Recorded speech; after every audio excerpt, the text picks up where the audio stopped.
ભાઈ શર્માજી અને પટેલ પ્રગતિ મંડળના પ્રમુખભાઈ અને મારા જ પરિવારના કે મારું ને અમારા ભાઈ નટુભાઈનું બંનેનું ગામ એક, અમારી બંને ગામની વચ્ચે ખાલી એક નદી જ વહે છે, એ સોસા ને હું સોસા. મારું ગામ જૂના સાંગાણા, નટુભાઈનું ગામ નવા સાંગાણા.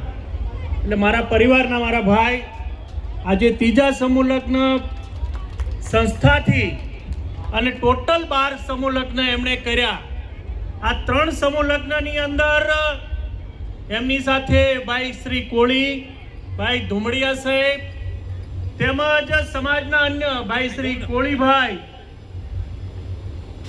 આ બધા લોકો તમે જોશો તો મને પોતાને સવારે હું આવ્યો એટલે મારી બાજુમાં શર્મા સાહેબ બેઠા, એટલે મેં શર્મા સાહેબને કીધું કે નટુભાઈ એવું કરી શક્યા હોત કે ભાઈ બાબા સાહેબ આંબેડકરની પ્રતિમા છે ને એની અંદર આપણે દીપ પ્રાગટ્ય કરવાનું, એટલે કોઈને કામ સીધી શક્યા હોત, પણ એણે એનું પોતાનું સમજી અને એ કામ એણે જાતે કર્યું. મિત્રો, જીવનમાં હંમેશા યાદ રાખો, નટુભાઈની આપણે સૌએ અહીંયા મંચે એનું સન્માન કર્યું, આપણે સૌએ ઊભા થઈને સન્માન કર્યું, પણ એના માટે એની માતાએ કેટલા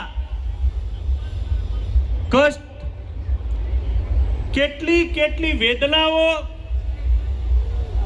વેઠી અને એમના દીકરાને તૈયાર કર્યો છે. મિત્રો, એમના ફાધર, નટુભાઈના ફાધર 1990માં મિત્રો ગુજરી ગયા. ત્યાર પછી એમના મધરની ઉંમર 93 વર્ષ છે. આપણે સૌએ એમનું સન્માન કર્યું, પણ મિત્રો યાદ રાખો, કોઈ પણ વ્યક્તિ, આપણે ઘણી વખત કહીએ કે જીવનની અંદર ઉજળા થવું હોય ને તો શું થવું પડે? ઉજળા થવું હોય તો શું થવું પડે? ઘસાવવું પડે ભાઈઓ. શું થવું પડે? હલો, ઉજળા થવું હોય તો શું કરવું પડે? એટલે ઘસાણા હશે ને નટુભાઈ, ત્યારે તમે જો એનો રંગ પણ બદલી ગયો છે. તમે એને 6 મહિના પહેલા જોયા હોય ને અત્યારે જોયા હોય. હું એના આ છેલ્લા 12મા સમૂહ લગ્નથી હું એની પ્રતીક્ષા કરતો હતો. એ જોતો હતો એ માણસને કે આ માણસ શું કરી રહ્યો છે. એક કહેવાય ને કે એક ભેખધારી કોકે અહીંયા માની લો ભગવા કપડાં પહેર્યા છે, ભગવા કપડાં પહેરીને ધર્મ કરી શકાય, વિષય મૂકી શકાય, પણ આ વગર ભગવાધારી, એ મારો ભગવાધારી ભાઈ નટુભાઈને હું હૃદયથી અભિનંદન આપું છું. અભિનંદન. મિત્રો, કદાચ એને 12 સમૂહ લગ્ન કર્યા, 3 સમૂહ લગ્નની અંદર 73 કર્યા, કદાચ એની અંદર એને 125 થી કદાચ વધારે 150 પરિવારને જોડ્યા છે. અને 12 સમૂહ લગ્ન કર્યા પછી માણસ એના ત્યાં સમૂહ લગ્નની અંદર આવે તો ખરો, મહેમાન તો બને ને આવીને સામે પૈસા આપે. એટલે એક એણે આ સમાજની અંદર મોટો ભરોસો મિત્રો પ્રાપ્ત કર્યો છે. આવા નટુભાઈ અને આવા બેન શ્રી, એમના મધરને મારા હૃદયથી મિત્રો હું અભિનંદન આપું છું. મિત્રો, સમાજની સેવા કરવી હશે, સમસ્ત સમાજના જ્યારે વાટ લઈને ચાલતા હશે, કદાચ એ વણકર સમાજના લઈને ચાલી શકતા હોત, પણ એ માણસ એકલો અટુલો, અને એની હારે ભાઈ શ્રી ધુમડિયા સાહેબ, ભાઈ શ્રી કોળીભાઈ, ભાઈ શ્રી પટેલભાઈ, આવા જ્યારે એને હાથો મળ્યા છે, આવી જ્યારે એને આંખો મળી છે, ત્યારે આ સમાજનું કામ કર્યા છે. આ આખી ટીમને મારા હૃદયથી મિત્રો ધન્યવાદ અને અભિનંદન આપું છું. મિત્રો, સમાજની અંદર આપણે સૌ એવા સમાજમાંથી આવીએ છીએ કે આપણે આઝાદીના આજે 78 વર્ષ પછી પણ આઝાદીના ક્યાંક ને ક્યાંક ફળોથી લોકો વંચિત છે. આ ફળો પહોંચાડવાનું જવાબદારી, આ ફળો પહોંચે અને સમાજની પ્રગતિ કરવા માટે ડોક્ટર બાબા સાહેબ આંબેડકરે અથાગ પ્રયત્નો કર્યા, અને પ્રયત્નો થકી આજે જ્યારે કોઈક મારી જેવા ગુજરાત પબ્લિક સર્વિસ કમિશનના મેમ્બર તરીકે છે, અહીંયા સ્ટેજ ઉપર બેઠેલા કોઈને કોઈ માની લો નગરપાલિકાના સભ્ય છે, કોઈ તાલુકાના સભ્ય છે, કોઈ જિલ્લાના સભ્ય બન્યા, કોઈ MLA બન્યા અને કોઈ MP બન્યા. આ ડોક્ટર બાબા સાહેબ આંબેડકરે આપણને જે 1947 અને 1950 ની અંદર બંધારણની ભેટ આપી છે, એના આધારે મિત્રો આપણને ફળો મળ્યા છે.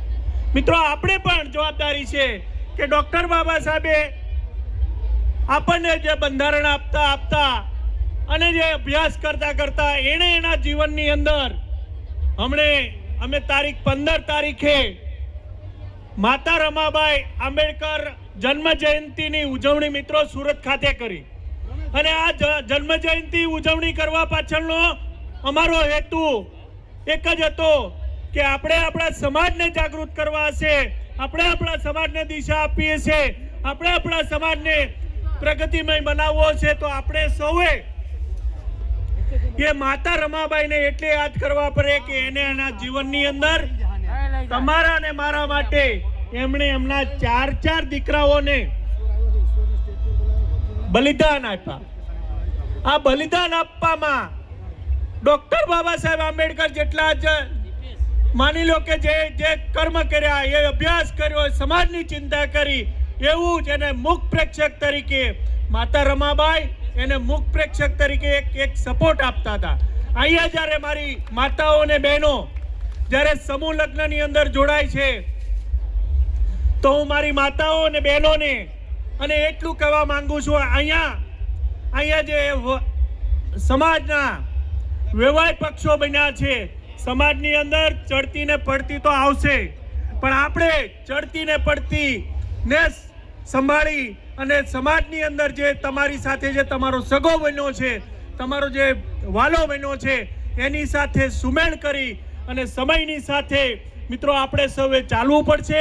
આવનારો દિવસ એ સમાજ માટે આપણે જો સામૂહિક નહીં હોઈએ, આપણે જો સંગઠિત નહીં હોઈએ તો આપણે પ્રગતિ કરી શકશું નહીં. એટલે મારા સમાજના લોકોને હું એટલી જ વિનંતી કરું, આપણે સૌ સાથે મળી ડોક્ટર બાબા સાહેબ આંબેડકરનું અને સંગઠિત ત્યારે આપણે બની શકીએ કે ડોક્ટર બાબા સાહેબ આંબેડકરના જે વિચારો છે એ આપણા જીવનમાં અપનાવીએ, માતા રમાબાઈના વિચારો છે એ આપણા જીવનમાં અપનાવીએ અને આપણે સંગઠિત થઈએ તો આપણે સમાજની માટે જે નટુભાઈ જેવા કાર્ય કરી રહ્યા છે એવા કાર્યને આપણે બિરદાવી શકીએ. હવે આવા કાર્યને બિરદાવવા હોય એટલે આપણે પહેલે તો શું કરવું પડે?